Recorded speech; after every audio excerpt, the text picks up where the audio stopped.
Well, let's talk more about this now with SABC News International Editor Sophie Mokoena. Sophie, good evening. As you heard there, chaotic and confusing scenes, potentially risking the outcomes. How important is this election for the DRC? What's at stake? Well, what is at stake is the peace in the Great Lakes region, including East Africa, because you know that the DRC is a member of East Africa, but we saw some tension this year, much as the president of the DRC has taken a decision to join the EAC. And secondly, when you look at the broader picture in the Great Lakes region, you know that even previously the issue of the Congo became a thorny one, and that led to instability in the Great Lakes region in general. And we are already seeing that with the war talk in relation to Rwanda, but also in relation to Uganda. And then you have a situation where the M23 rebels had a meeting where they made an announcement that they will be laying down arms for now for elections, and that announcement was made in Kenya. And that has again caused tension between Kenya and the DRC. And therefore, the issue here, what is at stake, is peace and security in the Great Lakes region, in East Africa, but on the continent in general. And that will have to translate to prosperity, because we know how people are suffering in Congo. We know how the Congolese are suffering in that country, particularly the children in the mines. Well, let's talk about the incumbent president. He has made inflammatory statements with regard to allegations that Rwanda is interfering in the affairs of the DRC. Has there been reaction from Rwanda? Kenya has issued a statement in relation to broader peace issues in the East Africa region. But President Paul Kagame also did comment, saying that all the time Tshisekedi tends to blame people instead of addressing the core issues in that country. And you know that earlier on, when I was in conversation with the former South African President Thabo Mbeki, who has vast experience in terms of what's happening in the Great Lakes region, he pointed out that as long as Kinshasa is not ensuring that the eastern part is part of the DRC, and people from that part of the country are also allowed to be part of Congo, and also they are regarded as Congolese, you'll continuously have this problem. And therefore, President Kagame said the same thing, that Tshisekedi tends to blame other people, and he doesn't have a solution to resolve the problems in his country, and this is what he is supposed to do. We are faced today with the urgent matter of tomorrow. Can we get through the elections of the DRC successfully? Can we ensure that we have stability in Madagascar following Madagascar's elections? Can we ensure that we don't have more attempts in Sierra Leone at troops overcoming an armory facility and maybe a likely attempt at a coup? These are the immediate tasks that must be given attention so that Africa increasingly is focused very clearly on addressing our inadequacies of silencing the guns and creating the peace and stability that would deliver development for Africa.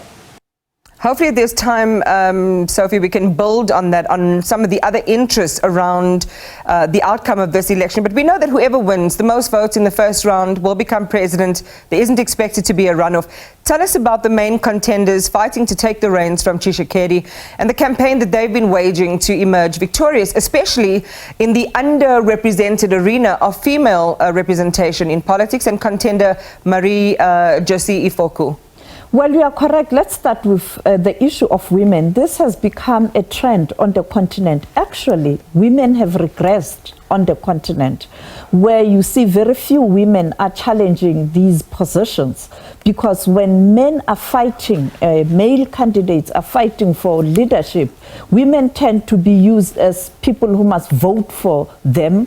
but they don't fight for their own space. And a similar situation is prevailing in the DRC. You have women candidates, but I don't think there's a possibility of them doing very well. One of them came here. I spoke to her when she was campaigning. She spoke about how she wants to sweep clean that country, particularly in relation to using the resources in that country, mineral resources, to change the lives of the Congolese. But I don't think she will be able to pull a sizable number of votes. But you have another candidate, Moise Katumbi. You know him, he was in exile in Zambia, but he is currently in the DRC. He did go to the polls earlier on to cast his ballot, and therefore he is a strong contender. But looking at what's happening in the DRC right now, when you see the reports, when you look at what's happening on social media, you can see that there are challenges in relation to state of readiness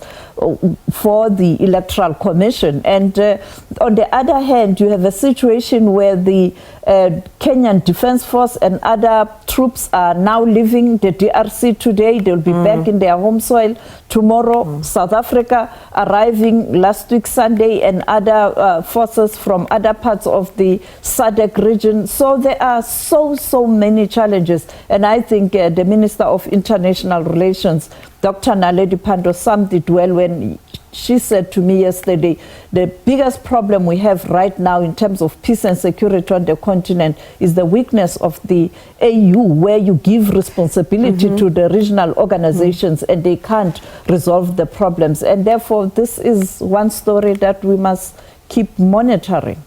A recurring criticism there when it comes to the AU.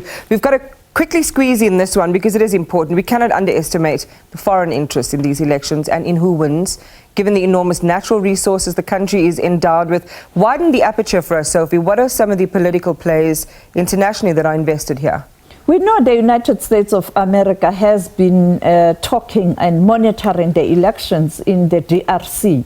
You also have other countries in Europe. For example, Belgium will have interest, the former colony, and also France and others. But on the other hand, you have countries that are currently using the mineral resources of Congo to develop their technology sector or industry. For example, China, you know, the cobalt mine, where you have all the young kids who are working hard there, but unfortunately all the proceeds and the benefits go to international countries that are mining there, the multinational companies, because you know that we live in a knowledge economy, in a technology economy, and therefore a commodity such as cobalt is very important. So there's huge interest. I mean, this is the richest country on the continent in relation to mineral resources, its soil, in terms of food security, the water, the Inga Dam. So this is a gold mine for many countries, and the interests